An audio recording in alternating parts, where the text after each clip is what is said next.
السلام عليكم ورحمة الله وبركاته. الحمد لله الذي وحده والصلاة والسلام على من لا نبي بعده صلى الله عليه وعلى آله وأصحابه وسلم تسليما مزيدا. أما بعد فأعوذ بالله من الشيطان الرجيم. بسم الله الرحمن الرحيم.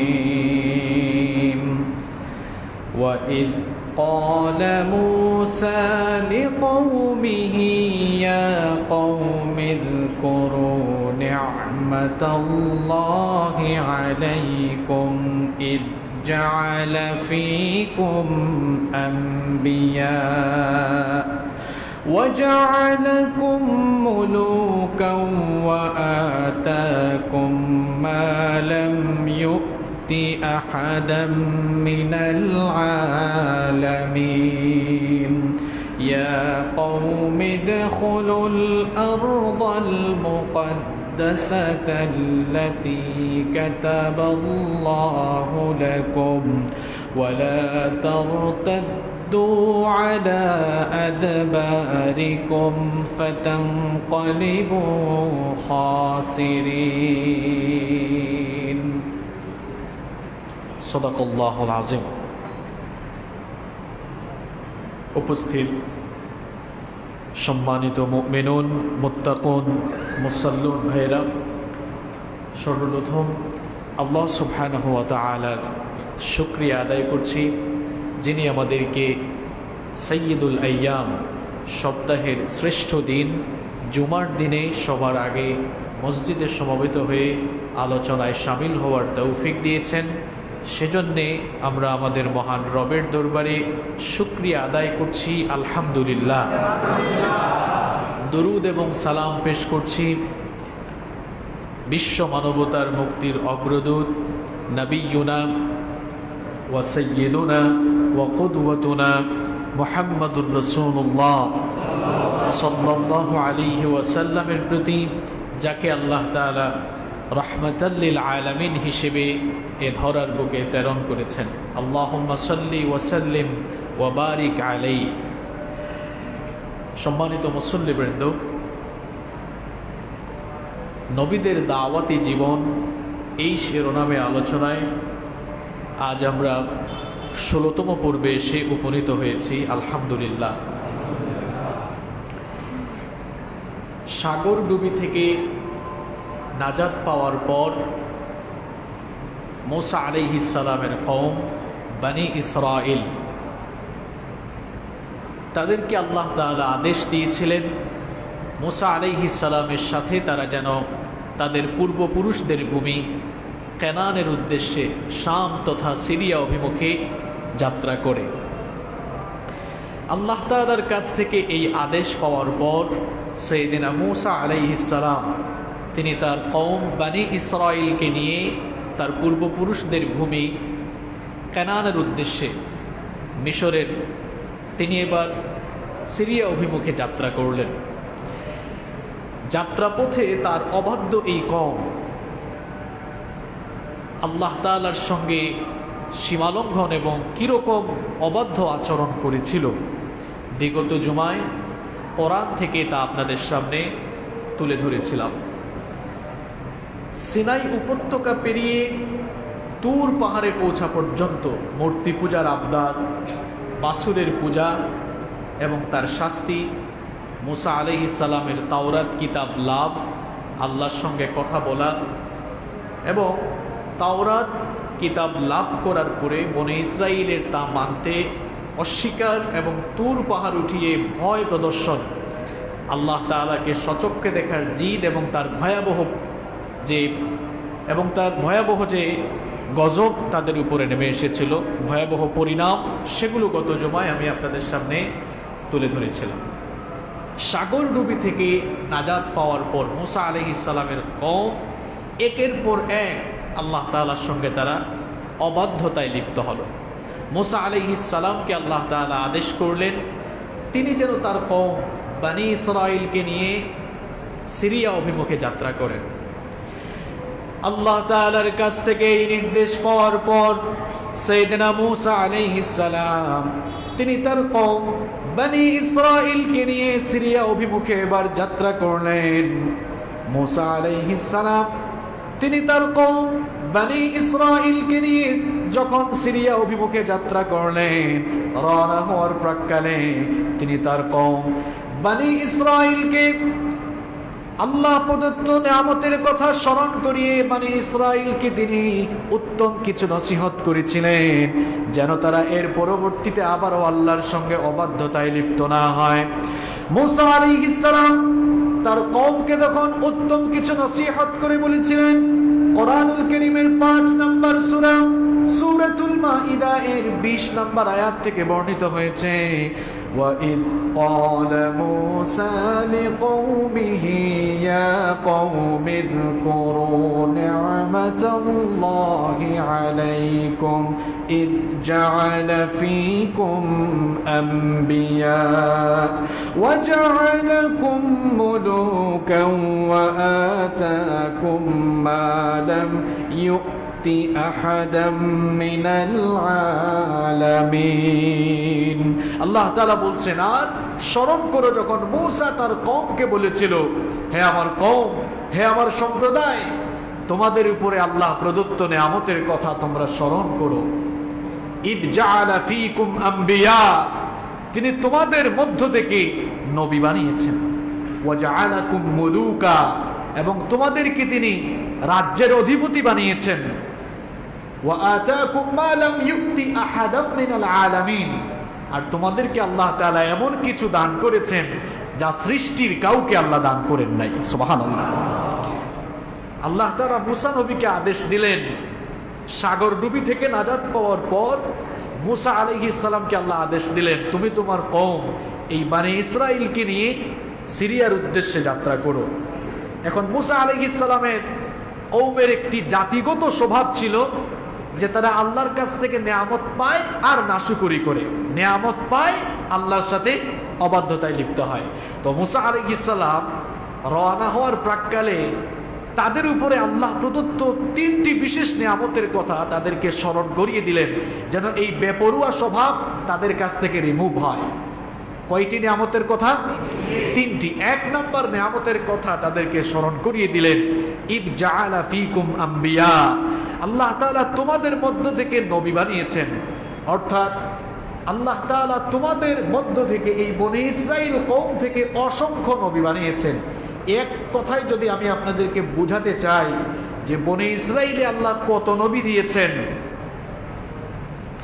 ইয়াকুব আলাইহিস সালামের পর থেকে ঈসা আলাইহিস সালাম পর্যন্ত পৃথিবীতে হাজার হাজার নবী এসেছেন। সব নবী ছিলেন বনি ইসরাইলের নবী।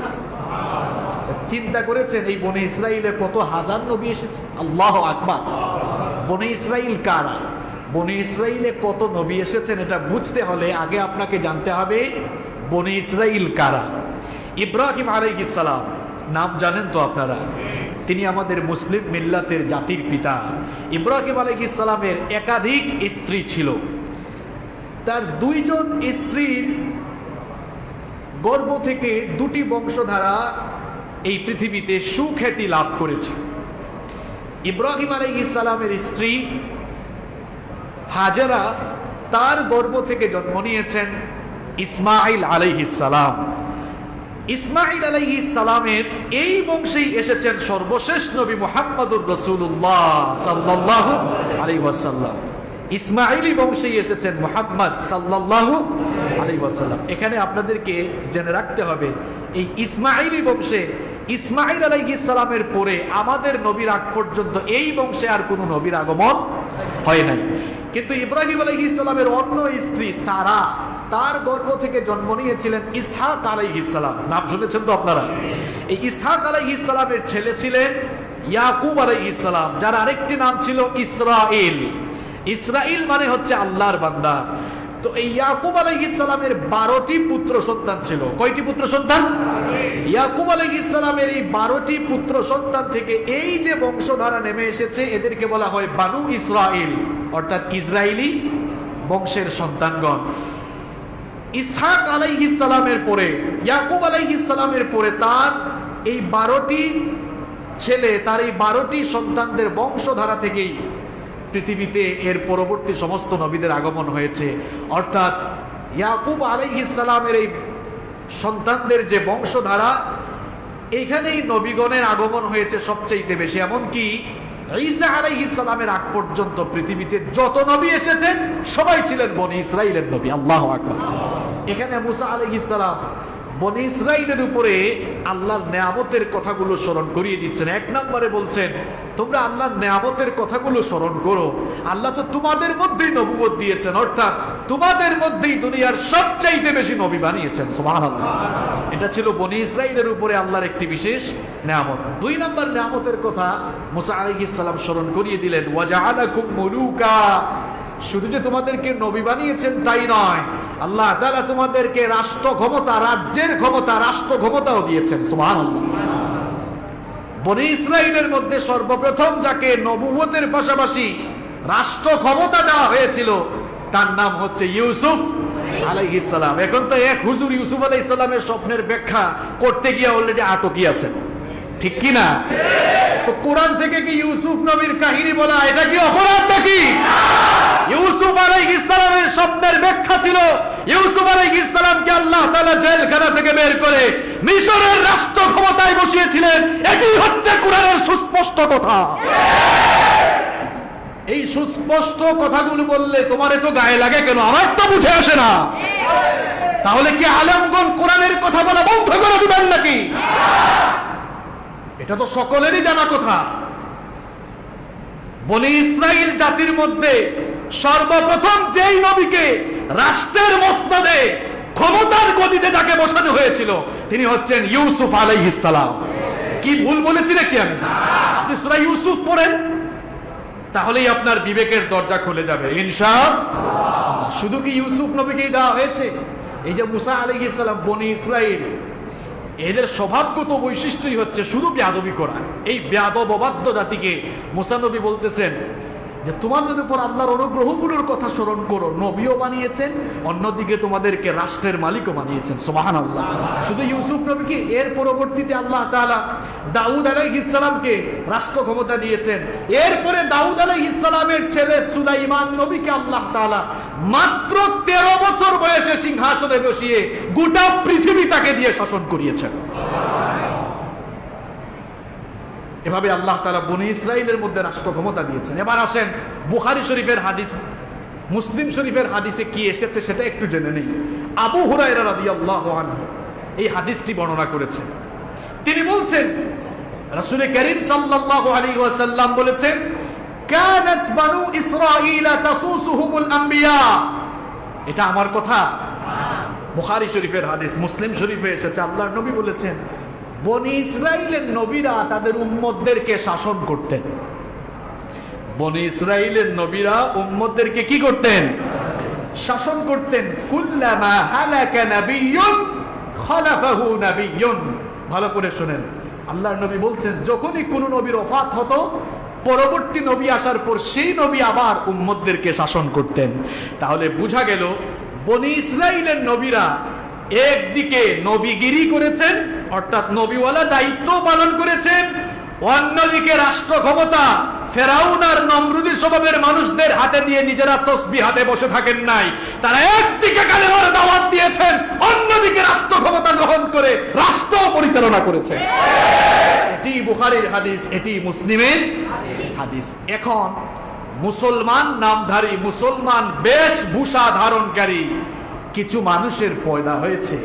এরা কথা বলার সময় মুখে লাগাম দেয় না, বলে ধর্ম কর্ম এক জিনিস আর শাসন ক্ষমতা, রাষ্ট্র ক্ষমতা আরেক জিনিস। কিরকম জাহেল চিন্তা করেন। এই হাদিসগুলো তুমি তো কখনো পড়ো নাই। হাদিস পড়বা দূরের কথা, আউযুবিল্লাহ বিসমিল্লাহ পড়লেই ভুল হবে হাজার হাজার। তো তুমি আর হাদিস পড়বা কখন? তুমি কি হাদিস জানো না? আল্লাহর নবী বলেছেন বনি ইসরাইলের নবীরা নবীগিরিও করেছেন, আর রাষ্ট্রের ক্ষমতা মনে হয় চোর ডাকাতদের হাতে দিয়েছেন। কথা বল না কেন? মুহাম্মাদুর রাসূলুল্লাহ সাল্লাল্লাহু আলাইহি ওয়াসাল্লাম তিনি খালি নবীগিরি করছেন, আর মদিনার রাষ্ট্র আরেকজনের হাতে দিয়েছেন, বাবা তুমি চালাও। এই কথা বলেন না কেন? তো মদিনার রাষ্ট্র যিনি চালিয়েছেন তিনি কে? কথা বলেন না কেন? তিনি কে? 10 বছর মদিনার রাষ্ট্র চালিয়েছেন, মসজিদে নববীতে আবার তিনি ইমামতিও করেছেন। এটাই হচ্ছে নববী আদর্শ। যেদিন থেকে মুসলিম মিল্লাতের উলামায়ে কেরাম এবং যেদিন থেকে মুসলিম উম্মাহ নববীর এই আদর্শ ভুলে গিয়েছে, অর্থাৎ যেদিন থেকে মুসলিম উম্মাহ রাষ্ট্র ক্ষমতা তাগুতের হাতে দিয়ে তারা শুধু মসজিদ দিয়ে ব্যস্ত হয়ে পড়েছে, সেদিন থেকেই মুসলমানদের অধঃপতন পৃথিবীতে শুরু হয়েছে। এই হচ্ছে বাস্তবতা। নবীজি রাষ্ট্রের ক্ষমতা, রাষ্ট্র পরিচালনা করেছেন, অন্যদিকে মসজিদে আবার ইমামতির দায়িত্ব পালন করেছেন। এটি ইসলাম, এটি হচ্ছে আল্লাহর ইসলাম। আর আপনি যে বলেন ধর্মকর্ম আলাদা আর রাষ্ট্র ব্যবস্থা আলাদা, এটা আল্লাহর ইসলাম নয়, এটা তাগুতের ইসলাম, এটা শয়তানের বানানো ইসলাম। আল্লাহর ইসলাম হচ্ছে এটা। আল্লাহ তাআলা বনি ইসরাইলের নবীদেরকে নবুয়ত দিয়েছেন, তাদের হাতে রাষ্ট্র ক্ষমতাও দিয়েছেন। এমনকি আমার নবীকেও আল্লাহ তাআলা, তাকে দিয়ে আল্লাহ নবুয়তি দায়িত্ব পরিচালনা করেছেন, অন্যদিকে নবুয়তি দায়িত্বের পাশাপাশি রাষ্ট্রও আল্লাহ তাআলা পরিচালনা করিয়েছেন। রাষ্ট্র পরিচালনা এটা ছিল নবুয়তের একটা পার্ট, এটা ছিল নবুয়তি দায়িত্বেরই একটা অংশ। তো যারা বলে ধর্ম আর রাষ্ট্র ব্যবস্থা আলাদা, তাহলে সুলাইমান নবী, কতজন নবীর নাম বলতেছি খেয়াল করেন। সুলাইমান নবী, দাউদ নবী, এরপরে আপনার ইউসুফ নবী, তারা যে রাষ্ট্র চালালেন, তারা কি তাদের বাপ দাদার আইন দিয়ে চালাইছেন? এ কথা বলছেন না কেন? তো কার আইন দিয়ে চালিয়েছেন? যদি তারা শুধু তসবি টিপাটিপি নিয়ে ব্যস্ত থাকতেন, তাহলে তো ফেরাউনের সাথে মুসা নবীর এত সংঘাত হতো না। যদি তসবি জপার মধ্যে তারা ব্যস্ত থাকতেন, নমরুদের সাথে ইব্রাহিম আলাইহিস সালামের এত দ্বন্দ্ব হতো না। আমার নবী যদি বলতেন আবু জাহেলকে, চাচা আপনি সব কিছু চালান, অসুবিধা নাই, আমি আছি আমার কাবাগর নিয়ে, আবু জাহেল বলতো ভাতিজা বুকে আসো, কাবাগরের ইমামতি খতিবগিরি তোমারে দিলাম, ফেসিলিটিসও যা আছে সব দিব, তুমি তো আমার কথাই মেনে নিয়েছি। সংঘাত হলো কেন? সংঘাত হলো তখন আল্লাহর নবী যখন বললেন, চাচা তোমার মতো সব চলবে না, জমিনটা কার? এই জমিনটা চলবে কার মতো? আবু জাহেল কয়, দেখছো অবস্থা।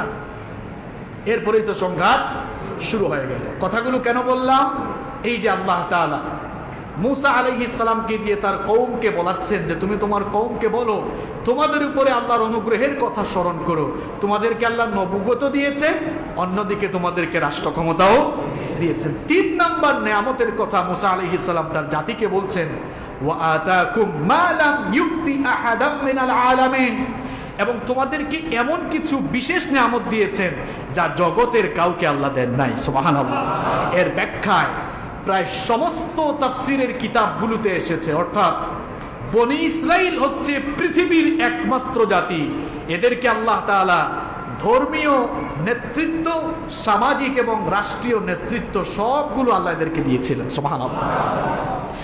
মুসা আলাইহিস সালাম তিনি তার কওম বনি ইসরাইলকে নিয়ে যখন আল্লাহর নির্দেশ অনুযায়ী সিরিয়া অভিমুখে যাত্রা করলেন, যাত্রা হওয়ার প্রাক্কালে তিনি তার কওমের লোকদেরকে আল্লাহ প্রদত্ত এই অনুগ্রহের কথা স্মরণ করিয়ে দিলেন।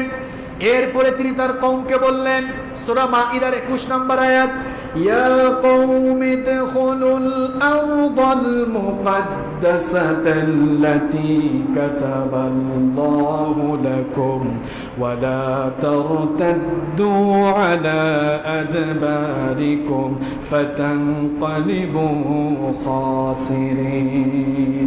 মুসা আলাইহিস সালাম বললেন, হে আমার কওম, তোমরা পবিত্র ভূমিতে প্রবেশ করো, যা আল্লাহ তাআলা তোমাদের জন্য লিখে দিয়েছেন, অর্থাৎ যার বিজয়ের সুসংবাদ আল্লাহ আগাম তোমাদেরকে দিয়েছেন। সুবহানাল্লাহ। মুসা আলাইহিস সালাম বললেন, আল্লাহ তাআলা বলেছেন তোমরা আমার সাথে পবিত্র ভূমিতে, আল আরদাল মুকাদ্দাসা, পবিত্র ভূমি। পবিত্র ভূমি মানে কি? পবিত্র ভূমি মানে হচ্ছে বাইতুল মুকাদ্দাস সহ এর আশপাশের সমগ্র এলাকা, অর্থাৎ সিরিয়ার সমস্ত অঞ্চল ছিল আরদাল মুকাদ্দাসা, পবিত্র ভূমি অন্তর্গত। আবহাওয়াগত দিক দিয়ে এই সিরিয়া প্রাচীনকাল থেকেই শস্য শ্যামল এবং ব্যবসা বাণিজ্যে সমৃদ্ধ একটি বিখ্যাত এলাকা ছিল।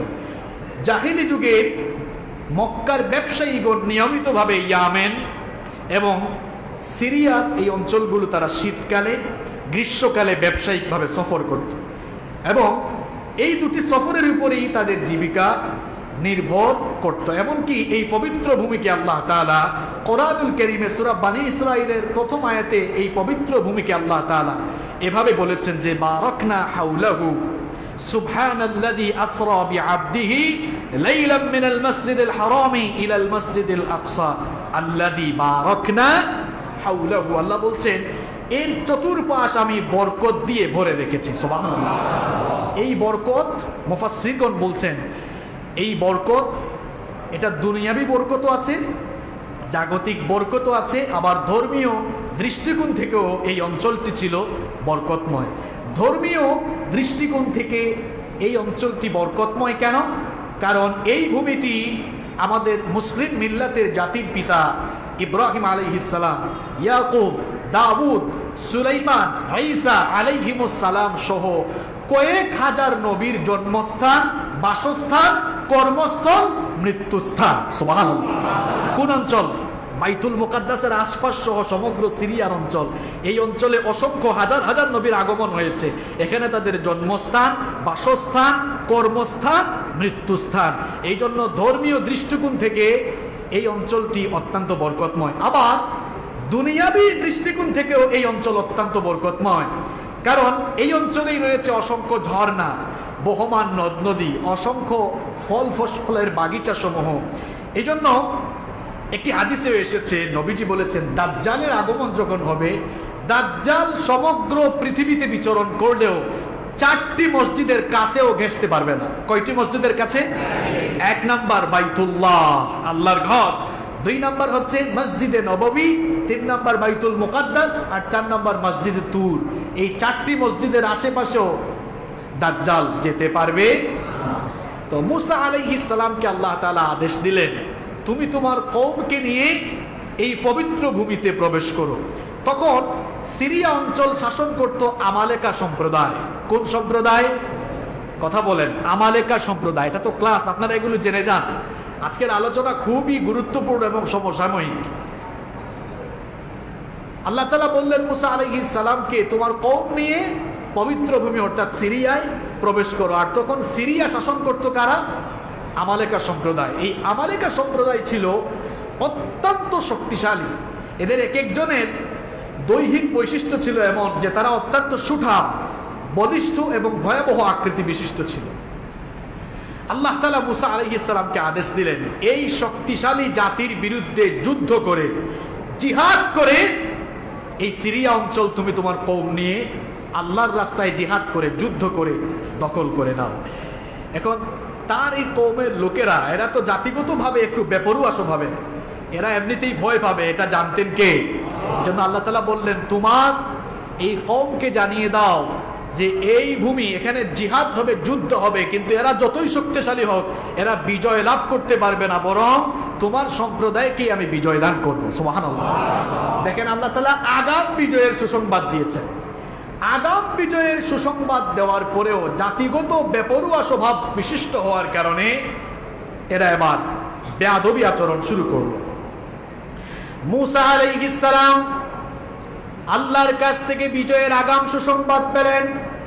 আল্লাহর কাছ থেকে বিজয়ের আগাম সুসংবাদ পাওয়ার পর তিনি তার কওম বনী ইসরাইলকে নিয়ে এবার মিশর থেকে এবার তিনি সিরিয়া অভিমুখে রওনা দিলেন। জর্দান নদী পার হওয়ার পর জর্দান নদী এবং বাইতুল মুকাদ্দাসের মধ্যবর্তী আরিহা নামক স্থানে মুসা আলাইহিস সালাম শিবির স্থাপনের নির্দেশ দিলেন। শিবির স্থাপন করার পরে মুসা আলাইহিস সালাম তিনি আবার তার কওমের বনী ইসরাইলের 12টি গোত্রের 12 জন সর্দারকে ডেকে বিপক্ষ দলের অবস্থা এবং অবস্থান পর্যালোচনার জন্য এই 12 জন নেতাকে এবার পাঠালেন। এই 12 জন নেতা যখন এবার বাইতুল মুকাদ্দাসের উপকণ্ঠে উপস্থিত হলো, বিরোধী পক্ষের এক শক্তিশালী লোক, বিশাল আকৃতির ভয়াবহ শরীর ছিল তার, অত্যন্ত শক্তিশালী ছিল। আউস ইবনে অনুক নামক এক ব্যক্তি এই 12 জনকে এবার বন্দী করলো। 12 জনকে বন্দী করার পর তৎকালীন আমালেকা সম্প্রদায়ের বাদশাহ যিনি ছিলেন, বাদশার সামনে এই 12 জনকে বন্দী করে বাদশার সামনে হাজির করে অভিযোগ করলো, এই 12 জন যুদ্ধের মতলবে এখানে এসেছে, সুতরাং আপনি তাদেরকে শাস্তি দান করেন। বাদশাহ তখন তার সভাসদের সঙ্গে পরামর্শ করলো, এই 12 জনকে হত্যা করার চাইতে এই 12 জনকে আমরা আমাদের ঐশ্বর্য, আমাদের প্রাচুর্য, আমাদের শক্তিমত্তা জানিয়ে দেই, তাহলে এরা আমাদের শক্তিমত্তা, আমাদের ঐশ্বর্য আর প্রাচুর্যের বর্ণনা কি তারা তাদের জাতির কাছে দিবে। এতে করে তারা ভীত সন্তুষ্ট হয়ে যুদ্ধ থেকে বিরত হয়ে তারা পলায়ন করবে। বাদশার এই সিদ্ধান্তে সবাই একমত হলো। বাদশার এই সিদ্ধান্তে একমত হওয়ার পরে এবার বাদশাহ এই 12 জনকে তাদের বীরত্ব, তাদের শ্রেষ্ঠত্ব এবং তাদের শক্তিমত্তা এগুলো তাদেরকে জানিয়ে দিয়ে এই 12 জনকে এবার ছেড়ে দিল। অবশেষে দেখা গেল বাদশার ধারণাই বাস্তবে পরিণত হয়ে গেল। এই ভীত সন্তুষ্ট বনি ইসরাইলের 12 জন সর্দার আমালিকা সম্প্রদায়ের কাছ থেকে মুক্ত হয়ে স্বজাতির কাছে ফিরে গেল এবং আমালিকাদের বিস্ময়কর উন্নতি এবং তাদের অবিশ্বাস্য শক্তি সামর্থ্যের কথা মুসা আলাইহিস সালামের কাছে তারা এবার বর্ণনা করল। মুসা আলাইহিস সালাম মোটেও ভীত হন নাই, মুসা আলাইহিস সালাম মোটেও ভয় পান নাই, কারণ ইতিমধ্যে তিনি ওহীর মারফতে আল্লাহর কাছ থেকে জানতে পেয়েছেন মুসা আলাইহিস সালামকে বিজয় দান করবেন কে। তিনি ওই 12 জনকে বললেন, এদের শক্তিমত্তা দেখে তোমরা ভয় পেও না, কারণ তাদের যতই শক্তি থাকুক না কেন আল্লাহ তো আমাদেরকে ওয়াদা করেছেন যুদ্ধে তিনি আমাদেরকে বিজয় দান করবেন, সুতরাং তোমরাও ভয় পেও না। আর খবরদার বনি ইসরাইলের অন্যান্য লোকদেরকে এদের শক্তিমত্তার বর্ণনা দিও না। যদি এদের শক্তিমত্তার কথা অন্যদেরকে তোমরা বলতে যাও তাহলে অন্যরা ভয় পেয়ে যাবে, এতে যুদ্ধ থেকে তারা বিরত থাকবে। কিন্তু দেখা গেল ওই 12 জন সর্দার থেকে ইউশা বিন নুন আলাইহিস সালাম এবং কালেব বিন ইউকান্না ব্যতীত অন্য 10 জন সর্দার অত্যন্ত ভীত সন্ত্রস্ত হয়ে তারা বনি ইসরাইলের সকল লোকদের কাছে এগুলো ফাঁস করে দিল। জাতিগত স্বভাবের কারণে এরা আবার বেপরিয়া হয়ে উঠল। মুসা আলাইহিস সালাম যখন সকলকে যুদ্ধের জন্য প্রস্তুত হওয়ার কথা বললেন, এরা তখন বাঁকা হয়ে বসলো। তারা তখন মুসা আলাইহিস সালামকে বলেছিল, ক্বালু ইয়া মুসা ইন্না ফিহা কওমান জাব্বারিন ওয়া ইন্না লান নাদখুলাহা হাত্তা ইয়াখরুজু মিনহা ফাইন ইয়াখরুজু মিনহা ফাইন্না দাখিলুন। তারা বলেছিল, হে মুসা, আমরা তো জানি সেখানে এক প্রতাপশালী সম্প্রদায় রাজত্ব করছে, এদের শক্তি আমাদের চাইতে অনেক বেশি, সুতরাং তারা সেখান থেকে বের হওয়ার আগ পর্যন্ত আমরা তাদের শহরে প্রবেশ করব না। তবে যদি তারা সেখান থেকে বের হয়ে যায় তবেই আমরা সেখানে প্রবেশ করব।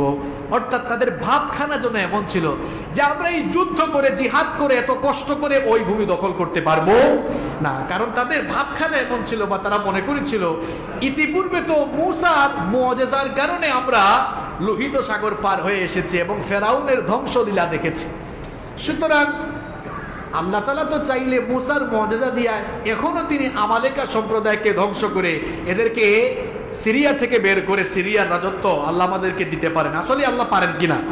আল্লাহ আসলেই পারেন, কিন্তু আল্লাহ তাআলা চেয়েছিলেন না বান্দা চেষ্টা করুক। আল্লাহ তাআলা চেয়েছিলেন তোমাদেরকে এত নেয়ামত দিলাম এই বনি ইসরাইলকে, এবার দেখি তোমাদের জন্য আমার এত মহব্বত, আমার জন্য তোমাদের কতটা মহব্বত। অর্থাৎ আমার রাস্তায় জিহাদ করে নিজেদেরকে আমার রাস্তায় উৎসর্গ করার মন মানসিকতা বনি ইসরাইলের আছে কিনা এটা আল্লাহ টেস্ট করতে চাইলেন। তো তারা ভাবখানা এমন নিল, তারা বলল, মুসা, আমরা যুদ্ধ করে আমরা এই সিরিয়া দখল করতে পারবো না, পবিত্র ভূমি বাইতুল মুকাদ্দাস এটা আমরা যুদ্ধ করে দখল করতে পারবো না। এরা এখান থেকে বের হলে, অর্থাৎ তুমি এদেরকে মুআজিজা দিয়ে বের করে দাও, এরপরে আমরা আরামসে রাজা বাদশার মতো ঢুকবো এবং তাদের সব সম্পদের মালিক হবো। দেখছেন কেমন বাঁকা স্বভাবের লোক এগুলা। এই 12 জন সর্দারের মধ্যে 2 জন ছিল আল্লাহ ভীরু। কয়জন? ওই 2 জন আল্লাহ ভীরু সর্দার এদের কথা শোনার পর বলল, قال رجلان من الذين يخافون أنعم الله عليهم ادخلوا عليهم الباب فإذا دخلتموه فإنكم غالبون وعلى الله فتوكلوا إن كنتم মুমিনিন। দুইজন আল্লাহ ভীরু লোক যাদের উপরে আল্লাহ নিয়ামত দিয়েছিলেন, তারা বলল যে তোমরা এমন বেপরোয়া স্বভাবের লোক হয়ে যাও না, বরং তোমরা মুসা আলাইহিস সালামের কথা শুনে যুদ্ধের প্রস্তুতি গ্রহণ করে শহরের মূল ফটক দিয়ে প্রবেশ করো। আল্লাহ তো ওয়াদা করেছিলেন তিনি আমাদেরকে বিজয় দান করবেন, দেখবা ঠিকই আল্লাহ আমাদেরকে বিজয় দিবেন। ওই দুইজন আল্লাহ ভীরু লোক তারা বললেন ওয়া আলাল্লাহি ফাতাওয়াক্কালু ইন কুনতুম মুমিনিন, তোমরা যদি আসলে ঈমানদার হও তোমাদের তো উচিত তাদের শক্তিকে ভয় না করে কার উপর ভরসা করা? কার উপর ভরসা করা? এই দুইজন আল্লাহ ভীরু লোকদের কোনো কথা বনি ইসরাইলের এই বাঁকা স্বভাবের লোকদের কর্ণপাত হলো না, বরং এই কথা শোনার পরে তারা আরো বাঁকা হয়ে বসলো। এই কথা শোনার পরে তারা আরো তাচ্ছিল্যের স্বরে মুসা আলাইহিস সালামকে বলতে লাগলো, ক্বালু ইয়া মুসা ইন্না লান নাদখুলাহা আবাদাম মা দামু ফিহা ফাযহাব আনতা ওয়া রাব্বুকা ফাকাতিলা ইন্না হাহুনা কাঈদুন। তারা বলল, হে মুসা, এরা যতক্ষণ এই শহরে থাকবে আমরা কিন্তু ততক্ষণ ওই শহরে ঢুকবো না। তারা বলল, তোমার যদি এতই যুদ্ধ করতে মন চায় ফাযহাব আনতা ওয়া রাব্বুকা, তুমি আর তোমার আল্লাহ গিয়ে এদের সাথে যুদ্ধ করো, ফাকাতিলা ইন্নাহা হুনা কাঈদুন, আর আমরা এখানে বসে বসে তোমার আর তোমার আল্লাহর যুদ্ধের লীলাখিলা একটু দেখি। নাউজুবিল্লাহ পড়বেন না? কি এমন জাতি চিন্তা করছে। মুসা আলাইহিস সালামের সাথে তারা গেল, যুদ্ধের জন্য রওনা করলো। আল্লাহ আগাম বিজয়ের সুসংবাদ দিয়েছেন যে তোমরা যুদ্ধটা করো, বিজয় দিবেন কে? আগাম বিজয়ের সুসংবাদও পেয়েছে যে তোমরাই বিজয়ী হবা, এতে কোনো সন্দেহ না। এরপরেও তারা ওই কাফেরদের শক্তিমত্তা দেখে ভয় পেয়ে গেল। শক্তিমত্তা দেখে ভয় পেয়ে বলল, মুসা, এদের সাথে কিন্তু আমরা যুদ্ধ করব না, তুমি আর তোমার আল্লাহ গিয়ে এদের বিরুদ্ধে যুদ্ধ করো, আর আমরা এখানে বসে বসে এই যুদ্ধটা দেখি। কেমন বেপরোয়া, কেমন বাঁকা স্বভাবের লোক, চিন্তা করেছেন? মুসা আলাইহিস সালাম তার কওমের এমন বেয়াদবির কারণে কষ্ট পেলেন। মুসা আলাইহিস সালাম তখন আল্লাহর কাছে ফরিয়াদ করে বললেন, ক্বালা রাব্বি ইন্নী লা আমলিকু ইল্লা নাফসি ওয়া আখি ফাফরুক বাইনানা ওয়া বাইনাল কওমিল ফাসিকিন। মুসা আলাইহিস সালাম বললেন, হে আমার রব, আমার আর আমার ভাই ছাড়া অন্য কারো উপরে তো আমার কোনো অধিকার নেই, সুতরাং আমি তোমার নির্দেশ মেনেই তো এদেরকে যুদ্ধের জন্য নিয়ে আসলাম। তারা যেহেতু বেয়াদবি করলো, আল্লাহ এই ফাসিক সম্প্রদায় আর আমার ভাইদের মধ্যে একটা উত্তম ফয়সালা আপনি করে দিন। আল্লাহ তাআলা তখন এদের বেয়াদবির কারণে শাস্তি নির্ধারণ করে দিলেন। রব্বুল আলামিন মুসা আলাইহিস সালামকে জানিয়ে দিলেন, قال فإنها محرمة عليهم 40 سنة يتيهون في الأرض فلا تأس على القوم الفاسقين। আল্লাহ তাআলা বললেন, হে আমার নবী মুসা, যেই পবিত্র ভূমির আগাম বিজয়ের সুসংবাদ আমি এদেরকে দিয়েছিলাম, আমার রাস্তায় জিহাদ করতে নারাজ হওয়ার কারণে এবং তোমার সঙ্গে বেয়াদবির কারণে আমি এদেরকে এই ভূমির বিজয় আর দান করব না, বরং 40 বছর ওই ভূমিতে তারা ঢুকতেই পারবে না। 40 বছর ওই ভূমিতে ঢুকা তাদের জন্য আমি নিষিদ্ধ করে দিলাম। এবং তোমার সঙ্গে বেয়াদবির কারণে আর আমার সঙ্গে সীমালঙ্ঘন আর অবাধ্যতার কারণে তোমার এই বেয়াদব, তোমার এই অবাধ্য বনু ইসরাইল জাতিকে আমি অদৃশ্য এক কারাগারের মধ্যে, উন্মুক্ত কারাগারে 40 বছর পর্যন্ত বন্দী রাখবো। আল্লাহু আকবার। কত বছর? এই 40 বছর তিহ নামক প্রান্তরে মুসা আলাইহিস সালামের এই উম্মতকে আল্লাহ তাআলা বন্দী করে রেখেছেন, যেখানে দৃশ্যমান কোনো কারা ফটক ছিল না, দৃশ্যমান কারাগারের দেয়াল ছিল না, কারারক্ষী ছিল না, হাতে পায়ে কোনো শিকলও ছিল না। অর্থাৎ আল্লাহ তাআলা এই 30 প্রান্তরে একটি অদৃশ্য দেয়াল দিয়ে এদেরকে 40 বছর এখানে আটকে রাখলেন, এমন গজব দিলেন। এখন তারা এই 40 বছর এই 30 নামক প্রান্তরে মরুভূমির তপ্ত বালুর মধ্যে, এই মরুভূমিতে তারা এমন উদ্ভ্রান্ত হয়ে তারা বন্দী থাকলো। প্রত্যেক দিন সকালবেলা তারা মিশরের উদ্দেশ্যে হাঁটা শুরু করত, পথ চলা শুরু করত, কিন্তু দেখা যেত সূর্যাস্তের সময় যখন আসতো, যেখান থেকে তারা সকালবেলা হাঁটা শুরু করেছিল, আবার সারাদিন হাঁটতে হাঁটতে আবার ওই জায়গায় এসেছে। এই গজবটা এসেছে কার পক্ষ থেকে? 40 বছর আল্লাহ এদেরকে 30 প্রান্তরে কি করে রাখলেন? বন্দি করে রাখলেন। সকালবেলা হাঁটা শুরু করতো মিশরের উদ্দেশ্যে, হাঁটতে হাঁটতে হাঁটতে হাঁটতে সন্ধ্যায় দেখতো আবার ওই যেখান থেকে শুরু করছে আবার ওইখানে। কত বছর এভাবে? কথা বলেন, কত বছর? আচ্ছা বলেন তো দেখি, কোন অপরাধের কারণে এরা এই বন্দি দশায় পড়লো? হ্যাঁ, শুধু কি অবাধ্য? কোন আদেশ তারা অমান্য করেছিল? আল্লাহর রাস্তায় জিহাদ, আল্লাহর রাস্তায়। এমনকি শুধু জিহাদ না, আল্লাহ বলেও দিয়েছেন যে তোমাদেরকে বিজয় দিব, বিজয়ের আজ আগাম সুসংবাদ পেয়েও এমন অবাধ্য হলো। গজব নেমে আসলো, 40 বছরের বন্দিদশা এবার চলে আসলো। এই যে 40 বছরের বন্দিদশায় তারা পড়লো, এই 40 বছরের বন্দিদশায় পড়েও আল্লাহ এদের উপর কিন্তু নিয়ামত, আল্লাহ এদের উপরে এরপরেও কিছু অনুগ্রহ করেছেন, একেবারে ধ্বংস করে দেন নাই। আচ্ছা বলেন তো, আল্লাহ এবং নবীর সঙ্গে এরা যে বেয়াদবিটা করেছে, এদেরকে তো ধ্বংস করে দেওয়াটাই আসলে অধিকতর যুক্তিযুক্ত ছিল, তাই না? আল্লাহ চাইলে কি এদেরকে গজব দিয়ে একেবারে ধ্বংস করে দিতে পারতেন না? কথা বলেন, পারতেন কিনা? আল্লাহ পারতেন, কিন্তু আল্লাহ তাআলা এদেরকে একবারে ধ্বংস করে দিলেন না। এই কারণে যে আল্লাহ তাদেরকে আরো টেস্ট করতে চাইলেন, এই বনি ইসরাইল জাতিকে আল্লাহ আরো পরীক্ষা করতে চাইলেন, এবং বিশ্ববাসীর জন্য একটা এক্সাম্পল, একটা উদাহরণ, দৃষ্টান্ত আল্লাহ রাখতে চাইলেন যে এত নেয়ামত পাওয়ার পরেও এই জাতি নিজেদের অবাধ্যতা এবং হটকারিতার ফলে কিভাবে আল্লাহর গজবে লিপ্ত হয়েছিল, এটা যেন পৃথিবীবাসীর জন্য একটা দৃষ্টান্ত থাকে। এই জন্য 30 প্রান্তরে বন্দিদশায় ফেলে দেওয়ার পরেও আল্লাহ এদের উপরে কিছুটা নেয়ামত দিয়েছিলেন। দেখেন 30 প্রান্তরে তাদের উপরে কি কি নেয়ামত আল্লাহ করলেন। 30 প্রান্তরে তারা যখন বন্দী হয়ে গেল, মরুভূমি চতুর্দিকে, ধু মরুভূমি, তপ্ত বালুকাময় বিস্তৃত এই মরুভূমিতে কাঠ ফাটা রোদে এবার হাহাকার শুরু হয়ে গেল। মুসা আলাইহিস সালাম দেখলেন তার অবাধ্য এই কওম বনে ইসরাইলের লোকেরা কাঠ ফাটা তপ্ত মরুভূমির এই বালুকাময় রোদে এরা হাহাকার আর্তনাদ শুরু করেছে। মুসা আলাইহিস সালাম তখন আল্লাহ তাআলার কাছে দোয়া করলেন, আল্লাহ আমার এই কওম বেয়াদব হইল, এদের প্রতি তো আমার অন্তরে করুণা জাগে, এরা তো গরমে শেষ হয়ে যাচ্ছে, এখানে তো কোনো ছায়াও নাই, আল্লাহ তোমার পক্ষ থেকে তুমি ছায়া দান করো। সুবহানাল্লাহ।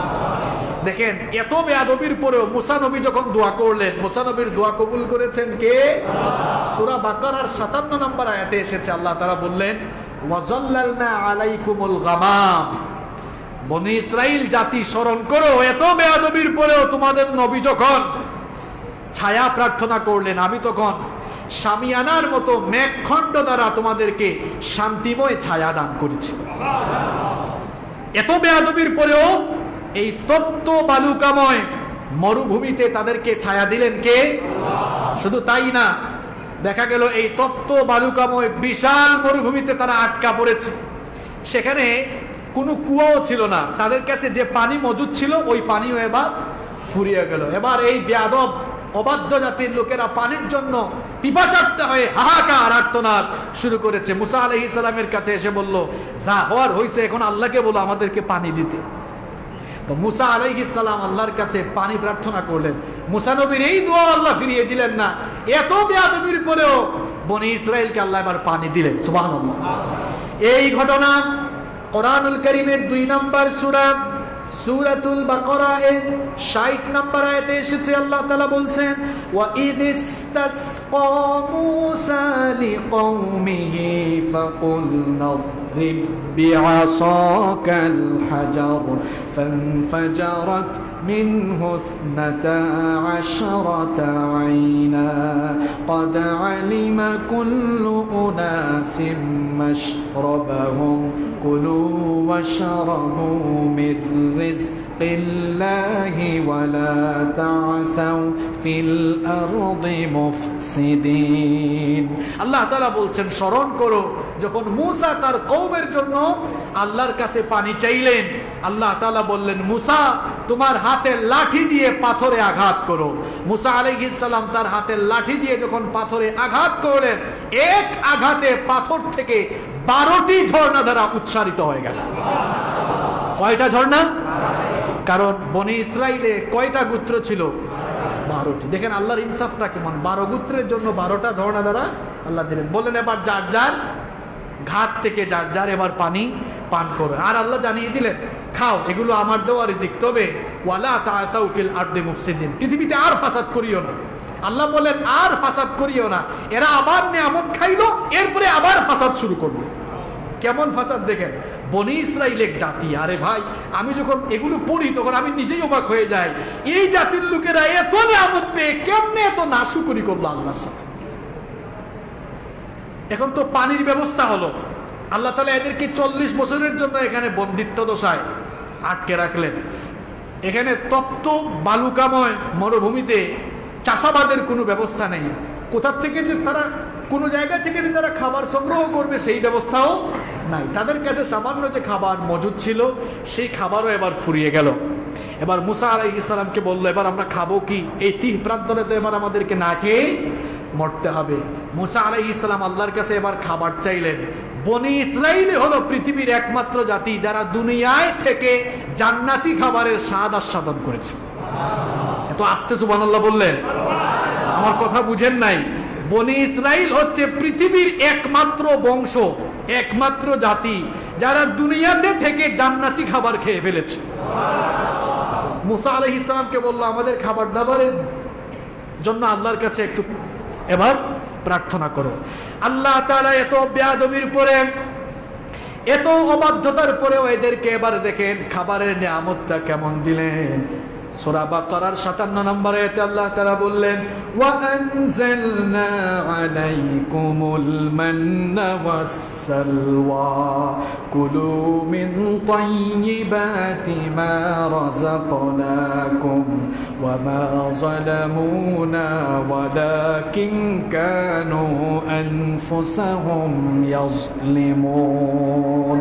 আল্লাহ তাআলা বলছেন আমি তাদের জন্য আসমান থেকে মান্না এবং সালওয়া নাজিল করলাম। সুবহানাল্লাহ। মান্না সালওয়া খাবার, এবার তারা বসে বসে খাবার পাচ্ছে, খাবারের টাইমে যথাসময়ে খাবার চলে আসে। কি আরাম দেখছেন, খাবার দাবারও আছে, পানিও আছে, কোনো টেনশন আছে? এমন জেলখানায় বন্দি যে খাবার দাবারেরও কোনো শর্ট নাই, খাবারের টাইমে ঠিক মতোই খাবার চলে আসে, আসমানি খাবারেরা পেয়েছে। কিন্তু এত আরামায়েশে থেকেও এই আরামায়েশ তাদের আর সয় না। কিছুদিন এই খাবার দাবার খেলো, খাওয়ার পরে তারা এবার কি বললো দেখেন, বললো মূসা এক খাবার দাবার খাইতে আমাদের বেশি দিন ভালো লাগে না। দেখছেন অবস্থা? বলে মূসা এই খাবার দাবার বহুদিন ধরে খাচ্ছি তো, এক খাবার দাবার খাইতে আমাদের ভালো লাগতেছে না। তোমার রবকে তুমি বলো তিনি যেন আমাদেরকে এমন খাবার দেন যেই খাবার মাটি থেকে উৎপন্ন হয়। আপনি যে সুবহানাল্লাহ বললেন, বুঝে বলছেন না না বুঝে বলছেন? আচ্ছা বলেন তো, আসমানি খাবারের চাইতে দুনিয়াতে কষ্ট করে খেত খাবার করে খাওয়া ভালো নাকি বসে বসে আসমান থেকে আসা খাবার খাওয়া ভালো? তো সুবহানাল্লাহ তাহলে বলে ফেলছেন, না বুঝে বলছে, অসুবিধা নেই। তো বসে বসে খাবার খাচ্ছিল এটা ভালো লাগে না, এখন চাচ্ছে কি তোমার রবকে বলো যেন জমিন থেকে উৎপন্ন হয় এমন খাবার দাবার ব্যবস্থা করেন। এখন জমিন থেকে খাবার দাবার, এটার জন্য তো এখন নিজেকেই শ্রম দেওয়া লাগবে, চাষাবাদ লাগবে, এগুলিতে আবার আগাছা উঠবে, সাফ করা লাগবে, কত ঝামেলা। দেখেন আস্তে আস্তে এবার ঝামেলার দিকে অগ্রসর হচ্ছে, কারণ এরা ঝামেলা সৃষ্টি করা জাতি, এরা খালি ঝামেলাই চায়। এতদিন তারা আসমানি খাবার খেল, হঠাৎ করে তারা বলল, সূরা বাকারার 61 নম্বর আয়াতে এসেছে ওয়া ইদ কুলতুম ইয়া মূসা লান নাসবিরা আলা তাআমিন ওয়াহিদিন ফাদউ লানা রাব্বাক ربك يخرج لنا مما تنبت الأرض من بقلها وقثائها وفومها وعدسها وبصلها তারা বলেছিল হে মূসা একই ধরনের খাবার দাবারে আমরা অভ্যস্ত হতে পারছি না, আমরা সবর করতে পারছি না, তোমার রবকে বলো এমন খাবার দাবার যেন আমাদেরকে দেয় যা জমিন থেকে উৎপন্ন হয়। তারা আবার মেনু বলেও দিয়েছে কোন ধরনের খাবার হওয়া লাগবে। দেখছেন অবস্থা, তারা বলতেছে এমন খাবার হওয়া লাগবে শাক সবজি তরি তরকারি কাকুর গম রসুন ডাল পেঁয়াজ এই ধরনের খাবার যেন জমিন থেকে উৎপন্ন হয় এমন ব্যবস্থা করার জন্য তোমার রবের কাছে বলো। মুসা আলাইহিস সালাম তখন বললেন ক্বালা আতাস্তাবদিলুনা আল্লাযী হুয়া আদনা বিল্লাযী হুয়া খায়র। মুসা আলাইহিস সালাম তখন বললেন তোমাদেরকে আল্লাহ এত উৎকৃষ্ট খাবার দিলেন, এই উৎকৃষ্ট খাবার পাওয়ার পরেও তোমরা কি আরো নিম্নমানের খাবার চাও নাকি?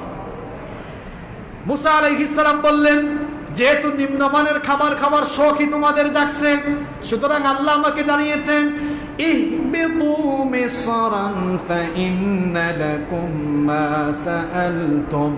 মুসা আলাইহিস সালাম তখন বললেন এই জনপদ ছেড়ে আরেকটি জনপদে চলে যাও আর সেখানে গিয়ে তোমরা চাষাবাদ শুরু করো, তাহলেই তোমাদের পছন্দ অনুযায়ী খাবার তোমরা পেতে থাকবে। এই চাহিদাও আল্লাহ পূরণ করলেন। ইতিমধ্যে আবার মুসা আলাইহিস সালামের ওফাত হয়ে গেল, তার ভাই হারুন আলাইহিস সালামের ওফাত হয়ে গেল এবং এরা বন্দিদশায় ছিল কত বছরের জন্য? কথা কন না কেন, কত বছরের জন্য? এই 40 বছর সময় শেষ হয়ে গেল। 40 বছর সময় শেষ হওয়ার পরে মুসা নবীরও ওফাত, তো এই 40 বছরের মধ্যে আবার মুসা নবীরও ওফাত হলো, হারুন আলাইহিস সালামেরও ওফাত হলো। পরবর্তীতে আল্লাহ নবী বানালেন ইউশা বিন নুন আলাইহিস সালামকে। তিনি আবার ছিলেন ওই যে 12 জন সর্দারদের মধ্যে একজন অন্যতম সর্দার, তিনি পরহেজগার ছিলেন এবং তাকেই আল্লাহ এরপরে নবুয়ত দিলেন। এবং আল্লাহ তাআলা ইউশা বিন নুন আলাইহিস সালামকে বললেন বনি ইসরাইলকে একত্রিত করে জিহাদ করা লাগবে, জিহাদ করা ছাড়া এই সিরিয়ার ভূমি তোমাদেরকে দেওয়া হবে না। এখন ইউশা বিন নুন আলাইহিস সালাম বললেন দেখো আল্লাহর বিধান কিন্তু আগের মতোই আছে, 40 বছর তো বন্দী থাকছো, এই 40 বছরের বন্দিদশা শেষ হয়েছে, জামিন পাইছো, কিন্তু জামিন পেয়েছো আবার ঢুকে যাইতে পারো যদি আল্লাহর আদেশ না মানো। কারণ আল্লাহ বলছেন এই সিরিয়ার ভূমি এমনি এমনি দিবেন না, আল্লাহর রাস্তায় জিহাদ করা লাগবে। কারণ আল্লাহ দেখতে চান তোমাদের মধ্যে কারা কারা আল্লাহর রাস্তায় জিহাদ করতে প্রস্তুত। আল্লাহু আকবার। 40 বছর জেলে থাকছে তো কিছুটা বিবেক বুধ এখন পয়দা হয়েছে, বুঝতে পারছে এখন না মানলে আবার আরো কোনো গজব আসতে পারে, মেনে নিছে। তারা বলছে ঠিক আছে আগাম বিজয়ের সুসংবাদও যেহেতু আছে তা আমরা আর পিছপা হব কেন। এবার ইউশা বিন নুন আলাইহিস সালামের নেতৃত্বে সিরিয়া অভিমুখে তারা যাত্রা করলেন। সেই শক্তিশালী আমালেকা সম্প্রদায়কে তারা অত্যন্ত নির্মমভাবে পরাজিত করে সিরিয়াকে তারা দখল করলো কার মদদের মাধ্যমে? দেখেন বিজয়ী করলেন কে? কেমন জাতিরে ভাই, আল্লাহ বিজয়ী করলেন। বিজয়ী করার পরে আল্লাহ বললেন যেহেতু বিজয় আমি তোমাদেরকে দিয়েছি, কারণ এদের প্রশিক্ষিত সেনাবাহিনী, তোমরা কিছুই জানো না, যুদ্ধ কেমনে করতে হয় ওইটাও জানো না। আল্লাহ যদি কাউকে বিজয় দিতে চান তাহলে দুনিয়ার ক্ষেপণাস্ত্র মরণাস্ত্রের সামনেও আল্লাহ বিজয় দিতে পারেন কিনা? তো কিছুদিন আগে আপনারা দেখেছেন এই আফগানিস্তানের সামনে কি করে বর্তমান পৃথিবীর পরাশক্তিধর রাষ্ট্র তারা কিভাবে লজ্জিত হয়ে, তারা কিভাবে পরাজিত হয়ে ফিরে গেল, আপনারা তো দেখেছেন। তো আল্লাহ বিজয় দিলে কোনো পরাশক্তি ওই শক্তির মোকাবেলা করতে পারবে না। আল্লাহ তাআলা বললেন আমি তোমাদেরকে বিজয় দিলাম, এবার এক কাজ করো, এবার বিজয়ীর বেশে এই নগরীতে প্রবেশ করার সময় আল্লাহর শুকরগুজার বান্দা হয়ে ঢোকো, কারণ তোমাদেরকে এই ভূমি দান করলেন কে? আল্লাহ। দেখেন এবার ঘটনা কি ঘটলো। সূরাতুল বাকারা এর 58 নম্বর আয়াত থেকে বর্ণিত হচ্ছে রব্বুল আলামিন এদেরকে বিজয় দেওয়ার পরে বললেন ওয়া ইয কুলনা দখুলু হাদিহিল ক্বরয়াতা ফাকুলু মিনহা হাইথু শি'তুম রাগাদান ওয়াদখুলুল বাবা সুজ্জাদান ওয়া কুলু হিত্তাতুন নাগফির লাকুম খাতায়াকুম ওয়া সানাজিদুল মুহসিনিন। আল্লাহ তাআলা বলছেন স্মরণ করো যখন আমি এদেরকে বললাম তোমরা এই নগরীতে প্রবেশ করো, তোমাদের ইচ্ছা অনুযায়ী স্বাচ্ছন্দ্যে তোমরা এবার এই নগরীতে ঢুকে তোমাদের ইচ্ছা মতো খাবার দাবার খাও, জীবনযাপন করো। তবে এই নগরীর মূল ফটক দিয়ে যখন ঢুকবা বিজয়ীর বেশে তো ঢুকতেছো, কিন্তু বিজয়টা দিয়েছেন কে? এই জন্য আল্লাহর দরবারে সাজদা অবনত হয়ে ওয়াদখুলুল বাবা সুজ্জাদা, আল্লাহর দরবারে সাজদা অবনত হয়, অর্থাৎ মাথাটা নিচু করে দিয়ে বিজয়টা দিয়ে আল্লাহ দিয়েছেন এর বহিঃপ্রকাশ ঘটাও, আল্লাহকে সাজদা দিয়ে ঢুকো। আর ঢুকার সময় বলো হিত্তাতুন নাগফির লাকুম খাতায়াকুম, আল্লাহ আমরা অনেক ভুল করেছি, আপনি আমাদেরকে মাফ করে দেন। আল্লাহ বলছেন এই কাজটা করলে আমি তোমাদেরকে আরো নিয়ামত বাড়িয়ে দিব। সুবহানাল্লাহ। এরা এবার করলোটাকে দেখে বিজয় পাওয়ার পরে আল্লাহ বললেন সাজদা মানে মাথা নত করে সাজদা দিয়ে ঢুকো। এখন তারা সাজদা না দিয়ে পিঠটাকে পেছন দিকে দিয়ে এমনে ঢুকলো, এমনে। দেখছেন অবস্থা? আল্লাহ বলছেন মাথা নত করে ঢুক, আর তারা কি করলো? গেইটের সামনে গিয়া মাথা নত না করে পিঠকে পেছন দিকে দিয়ে এমনে ঢুকছে, মানে বিজয়ী বিজয়ী ভাব যে এটা আমরাই জিতছি। আল্লাহ বলেন সাজদা দে, হেরা সাজদা কেমন জাতি দেখছেন? আল্লাহ বলেন মাথা নত কর, সে মাথা উঠাইয়া পেছন দিকে দিছে। এরপরে আল্লাহ বললেন 2 নম্বর কাজ করার জন্য ঢুকার সময় বলো হিত্তাতুন নাগফির লাকুম, আল্লাহ বলছেন বলো হিত্তা, আর তারা বলছে হিন্তা। আল্লাহ বললেন কি কথা বলেন? আল্লাহ বলছেন হিত্তা, কোরআনে শব্দটি এসেছে। আল্লাহ বললেন বলো হিত্তা, হিত্তাতুন, তারা হিত্তাতুন না বলে বলে হিন্তাতুন, নুন একটা লাগাই দিছে। এখন হিত্তাতুন নাগফির লাকুম মানে হচ্ছে আল্লাহ আমাদেরকে মাফ করো, আর হিন্তাতুন মানে হলো গমের দানা, গমের দানা। মানে এরা যে আল্লাহ পূজারি না পেট পূজারি, তাদের এই মিছিলের স্লোগান শুনেই বোঝা গেছে। মানে যে শহরে ঢুকতেছে এখানে তো নেয়ামত আর নেয়ামত। আল্লাহ বলতেছেন যে হিত্তাতুন নাগফির লাকুম, আল্লাহ আমাদেরকে মাফ করে দাও, এই কথা বলে ঢুকো। আর তারা ঢুকার সময় পিঠকে পেছন দিকে দিয়া বিজয়ীর বেশে ঢুকে মিছিল দিচ্ছে হিন্তাতুন হিন্তাতুন, গমের দানা গমের দানা। নাউযু বিল্লাহি মিন। আল্লাহ তাআলা বলছেন فبدل الذين ظلموا قولا غير الذي قيل لهم فأنزلنا على الذين ظلموا رجزا من السماء بما كانوا يفسقون। আল্লাহ তাআলা বললেন এই জালেম সম্প্রদায় আমার দেওয়া শব্দকে পরিবর্তন করে ফেললো। বললাম সাজদা দাও, সাজদা দিল না। বললাম বলো হিত্তাতুন, বললো হিন্তাতুন। আমার দেওয়া শব্দকে পরিবর্তন করলো। এখন এদেরকে এই ভূমির বিজয় দিয়েছেন কে? বিজয় দেওয়ার পরেও যখন আল্লাহর অবাধ্য হলো, আল্লাহ বলছেন ফাআনজালনা আলাল্লাযিনা যালামু রিজজাম মিনাস সামা, আসমান থেকে তাদের উপর গজব পাঠালাম। মুফাসসিরিনে কেরাম বলেছেন সেই গজব ছিল প্লেগ নামক মহামারী। এই এমন এক মহামারী আল্লাহ পাঠালেন, হাজার হাজার মানুষ তাদের এই মহামারীতে মারা গিয়েছিল। আল্লাহু আকবার। এই যে ঘটনাগুলো আপনাদেরকে শোনালাম, সময় যেহেতু শেষের দিকে, এবার 2-4টা শিক্ষা বলি, এরপরে শেষ করি। আজকের এই ঘটনা থেকে আমি 5টা শিক্ষা সংক্ষেপে বলছি। কয়টা শিক্ষা? 5টা। এটা আমাদের শেষ করতে আরো 1 জুমা লাগবে। এরা কত অবাধ্য, এদের অবাধ্যতার পুরোটা শুনতে হলে আগামী জুমা পর্যন্ত অপেক্ষা করা লাগবে। এই যে আজকে কিন্তু একটা ঘটনা বলেছি। কোন ঘটনা? সাগর ডুবি থেকে নাজাত পাওয়ার পর আল্লাহ মুসা আলাইহিস সালামকে বললেন তোমার কওমকে নিয়ে সিরিয়ায় যাও, জিহাদ করে এই সিরিয়া ভূমি দখল করো, টেনশন করো না, আমি বিজয় তোমাদেরকেই দিব। সুবহানাল্লাহ। এখন এদের শক্তিমত্তা দেখে ভয় পেয়ে গেল। তারা বলল না আমরা এখানে ঢুকতে পারবো না, আল্লাহ যদি আমাদেরকে একেবারে এনে দেয়, ধরো তোমাদেরকে দিছি, তাইলে আমরা যাবো, নইলে যাবো না। কি অবস্থা যে আল্লাহ দিবে তারপরে তারা গ্রহণ করবে। তাদের এই বেয়াদবির কারণে তারা কত বছরের বন্দিত্ব দশা গ্রহণ করলো? 40 বছর বন্দিত্ব দশা শেষে ঠিকই জিহাদ করলো, ঠিকই তারা আবার আগের অবস্থায় গেল। কিন্তু যদি শুরুতেই তারা জিহাদ করতো, শুরুতেই তারা এই জয়টা পেয়ে যেত। জিহাদ করলো, এবার জয় করার পরেও আল্লাহ বললেন সাজদা দাও, সাজদা দিল না, আল্লাহর শুকরিয়া করলো না। আল্লাহ বললেন হিত্তাতুন, তারা বলে হিন্তাতুন। উল্টা, বেপরুয়া, একেবারে অবাধ্য জাতি। এরপরে আবার গজব আসলো, প্লেগ মহামারী দিয়ে আল্লাহ এদেরকে কি করলেন? ধ্বংস করলেন। এবার আসেন এখান থেকে 5টি শিক্ষা বলতেছি। 1 নাম্বার, জিহাদ হচ্ছে মুমিনের একটি কর্মপন্থা, অর্থাৎ জিহাদের মাধ্যমে একজন মুমিন যে আসলেই মুমিন এর পরিচয় জিহাদের মাধ্যমে বহন করে। এখন জিহাদের কথা বললেই অনেকে আবার মনে করে না জানি এটা কি। জিহাদ মানে কি? জিহাদ আরবি শব্দ, এটি জুহদুন মূল ধাতু থেকে নিষ্পন্ন হয়েছে। এটি পবিত্র একটি শব্দ। পৃথিবীর সমস্ত নবীরা জিহাদ করেছেন এবং জিহাদ করা ফরজ। জিহাদ মানে হচ্ছে একটি উদ্দেশ্যকে বাস্তবায়নের জন্য প্রাণান্তকর চেষ্টা করা, আল্লাহর দ্বীনকে আল্লাহর জমিনে বাস্তবায়নের জন্য প্রাণান্তকর চেষ্টা করা। এই জিহাদের একটি অংশ হচ্ছে দাওয়াত দেওয়া, মানুষের কাছে আল্লাহর দ্বীনের কথা বলা, প্রচার করা, বক্তব্য দেওয়া, আল্লাহর দ্বীনের পক্ষে লেখনী, এরপরে আল্লাহর দ্বীনের পক্ষে লেখনী, বক্তৃতা কিংবা আল্লাহর দ্বীনের জন্য যাবতীয় প্রচেষ্টা চালানো, এগুলোর নামই জিহাদ। এই দৃষ্টিকোণ থেকে নামাজও জিহাদ, কারণ আপনি নামাজটা পড়েন কার জন্য? এখানেও তো কষ্ট হয়। এই দৃষ্টিকোণ থেকে যাকাতও জিহাদ, সমস্ত নেক আমল জিহাদ, ভালো কথা বলা জিহাদ। এখন আমাদের দেশে অনেকে মনে করে জিহাদ মানেই মারামারি। জিহাদ মানে মারামারি, কাটাকাটি নয়। এই যুদ্ধ বিগ্রহ এটি জিহাদের একটা পার্ট, কিন্তু এটা ছাড়াও জিহাদের আরো অনেকগুলো অংশ রয়েছে। আর সেই মারামারি, যুদ্ধ বিগ্রহ, এটি হচ্ছে জিহাদের সর্বশেষ স্তর।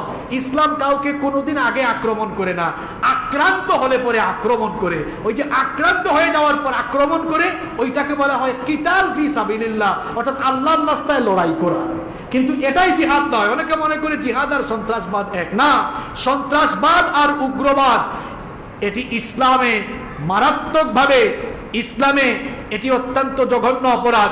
সন্ত্রাসবাদ, উগ্রপন্থা, চরমপন্থাকে ইসলাম কখনো সমর্থন করে না, বরং জিহাদ এসেছে সন্ত্রাসবাদকে নির্মূল করার জন্য।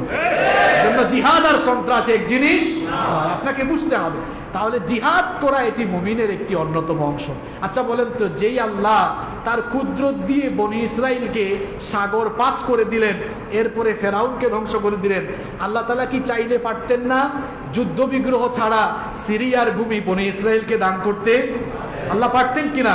আল্লাহ বললেন না, এমনি এমনি দিব না, জিহাদ করা লাগবে, কারণ আমি দেখতে চাই তোমাদের মধ্যে মুজাহিদ, অর্থাৎ আল্লাহর রাস্তায় নিবেদিত প্রাণ ইমানদার কারা। এই স্বভাব প্রত্যেকটি ইমানদারের মধ্যে থাকা লাগবে। জিহাদি চেতনা, জিহাদি চেতনা, জিহাদি কর্মসূচি। এখন জিহাদি কর্মসূচি মানে মারামারি, কাটাকাটি না, ভুল বুঝলে হবে না। জিহাদ মানে হচ্ছে আল্লাহর দ্বীন জীবনে মেনে চলা, আল্লাহর দ্বীনের জন্য কাজ করা। এই কর্মসূচি যার জীবনে থাকবে না, সেই ইমানদারও হতে পারবে না, জান্নাতেও যেতে পারবে। এটা আমার কথা না, আল্লাহর কথা। আমি তো সূরা নাম্বার, আয়াত নাম্বার বলছি, বাড়িতে গিয়ে মিলাবেন। কোরআনে কারীমের 3 নম্বর সূরা, সূরা আলে ইমরানের 142 নম্বর আয়াত, আল্লাহ তাআলা সোজা কথা বলেছেন, আম হাসিবতুম আন তাদখুলুল জান্নাতা ওয়া লাম্মা ইয়া'লামিল্লাহুল্লাযীনা জাহাদু মিনকুম ওয়া ইয়া'লামাস সাবিরিন। আল্লাহ তাআলা বলেছেন, তোমরা কি মনে করেছো এমনি এমনি জান্নাতে ঢুকে যাবা? এটা মনে করো না। যতক্ষণ না আমি জেনে নিব তোমাদের মধ্যে কোন সকল লোকেরা আল্লাহর রাস্তায় জিহাদ করেছে, আল্লাহর রাস্তায় জিহাদ করার আগ পর্যন্ত কেউ জান্নাতে ঢুকতে পারবে না। তাহলে জিহাদ করা এটি হচ্ছে মুমিনের জীবনের একটি অন্যতম কর্মপন্থা। এটি আমার আপনার সকলের জীবনে থাকা লাগবে, নইলে নাজাতের পথে অগ্রসর হওয়া যাবে। এটি 1 নম্বর শিক্ষা। 2 নম্বর, জিহাদ থেকে বিরত থাকলে লাঞ্ছনার জীবন নেমে আসে, যার বাস্তব নমুনা এই বনী ইসরাইলের অবাধ্য জাতি। আল্লাহ বললেন জিহাদ করো, এরা জিহাদ থেকে বিরত থাকলো, যার কারণে কত বছরের লাঞ্ছনার জীবন গ্রহণ করলো। আজ মুসলমান জাতি, গোটা পৃথিবীতে মুসলমানরা জিহাদের রাস্তা থেকে যখনই সরে পড়লো, তখন থেকেই তারা গোটা পৃথিবীতে দাসত্ব গ্রহণ করলো। যেই মুসলমান গোটা পৃথিবীকে নেতৃত্ব দিয়েছিল, যেদিন থেকে তারা জিহাদ ভুলে গিয়ে যেদিন থেকে তারা নফসের গোলামি শুরু করেছে, সেদিন থেকেই মুসলমানদের অধঃপতন পৃথিবীতে শুরু হয়েছে। নাম্বার 3, আজকের আলোচনা থেকে 3 নম্বর শিক্ষা হলো, জিহাদের মাধ্যমেই ইসলামের বিজয় আসে। আল্লাহ এমনি এমনি বিজয় দিবেন না। আমরা মনে করি যে আমরা আমাদের কাজ করে যাই বিজয় আসবে না। বিজয় আসতে হলে আল্লাহর রাস্তায়, আল্লাহর দেওয়া নির্দেশনা মোতাবেক, নবীদের তরিকা, নবীদের ফর্মুলা অনুযায়ী জিহাদ করতে হবে। যেভাবে জিহাদের মাধ্যমে বনী ইসরাইলরা বিজয় পেয়েছিল, ঠিক তেমনি ভাবে জিহাদ করা ছাড়া বিজয় আসবে। 4 নম্বর হচ্ছে, যারা আল্লাহর রাস্তায় জিহাদ করবে, এদেরকে সাহায্য করা কার দায়িত্ব? আল্লাহর দায়িত্ব। সুতরাং আল্লাহর রাস্তায় যারা জিহাদ করবে এদের বিজয় আসবেই আসবে, এতে কোনো সন্দেহ নাই। নাম্বার 5 নাম্বার হচ্ছে আল্লাহর কাছ থেকে অনুগ্রহ পাওয়ার পর আপনি জিহাদও করলেন, এরপরে আল্লাহ আপনাকে নেয়ামত দিলেন, ক্ষমতা দিলেন। এই ক্ষমতা পাওয়ার পরে আবার বনি ইসরাইল হয়ে গেলে, বনি ইসরাইলটা কি করছিল মনে আছে তো? আবার ক্ষমতা পেয়ে বনি ইসরাইল হয়ে গেলে আবার আল্লাহর প্রতি অবাধ্যতা শুরু করলে গজব দিয়ে দিতে পারেন কে? সুতরাং ক্ষমতার চেয়ারে বসে বনি ইসরাইল হয়ে গেলে চলবে না। এখন তো দুনিয়ার বহু জায়গায় শাসকরা বনি ইসরাইল হয়ে গেছে, আছে না নাই? বনি ইসরাইল মানে কি? সে ক্ষমতা পাইয়া ওই বনি ইসরাইলটা মনে করছে সব তো আমাদের, ফটক দিয়া ঢুকছে, কেমনে দেখছেন এমনি ঢুকছে, মনে করছে সব পেয়ে গেছে।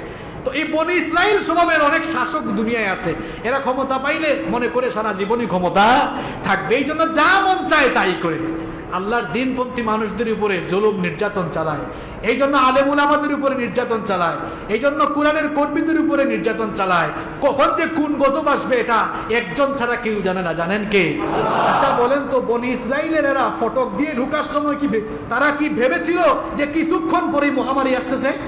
কথা বলেন না কেন? তারা তো বিজয়ীর ভেসে ঢুকছিল। আল্লাহ বলতেছেন অবাধ্য হওয়ার কারণে এরপরে কিছুক্ষণ পরেই মহামারী নেমে আসলো, হাজার হাজার মানুষ মারা গিয়েছিল। আমরাও যদি বনি ইসরাইল হয়ে গিয়ে বনি ইসরাইলি আচরণ শুরু করি, আমার তো ভয় হয় আল্লাহ তাআলা কখন যে কোন গজব পাঠাবেন, গজবে গজবে সবকিছু ধ্বংস হয়ে যাবে। এজন্য আল্লাহ আমাদেরকে বুঝার তৌফিক দান করেন। আলেম ওলামারা অত্যন্ত নির্যাতিত, আমরা বলবো আলেম ওলামাদের উপরে এই নির্যাতন বন্ধ করা হোক। মুফতি কাজী ইব্রাহিম, তিনি একজন বিখ্যাত হাদিস বিশারদ। মুফতি কাজী ইব্রাহিম সাহেবকে এই দেশের সকল মানুষই প্রায় চিনে, তিনি জগৎ বিখ্যাত একজন আলেম। সারা পৃথিবীতে তার হাজার হাজার ছাত্র রয়েছে, তার ছাত্ররা পৃথিবীর নামকরা বিশ্ববিদ্যালয়ে পড়ছে, শিক্ষকতা করছে। আমি তাকে খুব কাছ থেকে দেখেছি, ওনার সঙ্গে আমার অনেকবার দেখা হয়েছে। উনি একটা নাম না, একটা প্রতিষ্ঠানের নাম। একজন ব্যক্তির গবেষণা ভুল হতে পারে, সঠিক হতে পারে, কিন্তু একজন ব্যক্তি মুজতাহিদ, যিনি গবেষণা করলে তার গবেষণা ঠিক থাকলে তিনি সওয়াব পাবেন, ভুল হলে তার কোনো গুনাহ হবে। গবেষণা বিষয়, তিনি গবেষণা করে তার কোনো বক্তব্যে ভুল থাকলে সেটা নিয়ে আলোচনা হতে পারে, কিন্তু একজন বয়োবৃদ্ধ আলেমের হাতে হাত করা দেখার পরে এটা দল মত নির্বিশেষে আমি দেখেছি সকল মানুষের অন্তর কেঁদেছে। আর সবচেয়ে খারাপ লেগেছে, আমরা দেখেছি অনেক দাগি আসামি, এদেরকে আদালতে যেমনি তুলা হয় দেখছেন তো আপনারা, হাত করা নাই। আর আলেমদের হাতে হাত করা রশি, এগুলো দেখলে আসলে সত্যি দুঃখ লাগে। কোনো মানুষ যদি অপরাধ করে তাহলে রাষ্ট্রীয় আইনে অবশ্যই তার বিচার হবে, আদালতে তার বিচার হবে, কিন্তু তিনি রাষ্ট্রের বৈধ নাগরিক হলে জামিন পাওয়ার অধিকারও তার রয়েছে। সুতরাং আমরা বলবো কাজী ইব্রাহিম সাহেবকে জামিনে মুক্ত করে দেওয়া হোক। তিনি কোনো অপরাধ করে থাকলে, তার বিরুদ্ধে কোনো অভিযোগ থাকলে দেশের আদালত তার বিচার করবে, কিন্তু জামিন পাওয়া তো তার একটি অধিকার, দেশের একজন বৈধ নাগরিক হিসেবে তার অধিকার। আমরা মুফতি কাজী ইব্রাহিম সাহেব সহ দেশের সমস্ত ওলামায়ে কেরামকে মুক্তি দেওয়ার জন্য আমরা দাবি জানাচ্ছি। আল্লাহ তাআলা সঠিক সমঝ দান করুন। আমরা আজকের আলোচনার অপূর্ণাঙ্গ আলোচনা আগামী জুমা থেকে শুরু করব ইনশাআল্লাহ। হাদা মা ইনদি ওয়াল ইলমু ইনদাল্লাহ। আসসালামু আলাইকুম ওয়া রাহমাতুল্লাহি ওয়া বারাকাতুহু।